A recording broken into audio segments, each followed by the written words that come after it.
So here's the time series analytics platform for Outsampler. Here we've got our use case set to investment research report generation in the market analytics domain, which is our first client.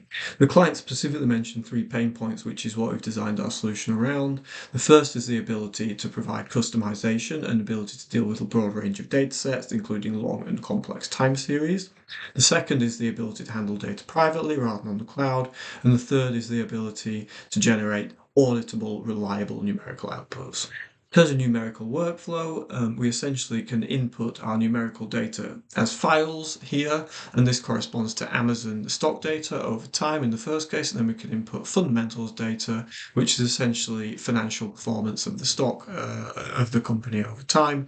So here the fundamentals data contains these few files, things like balance sheets and cash flows, and then we can actually look at the income statement here as an example. So this is for Amazon, and you can see that there's annual reports of different financial metrics with numerical values.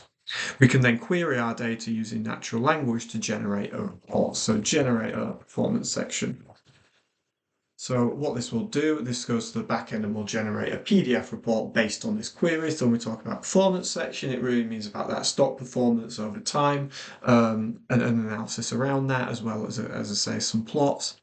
Should say here that everything that happens here is happening in a trust execution environment on our side, and what that means is all the data is private and secure, both the client's data can't be seen by us and our data can't be seen by the client. So then we get a generated report and we can provide further querying now in this interface. So is this a good investment opportunity?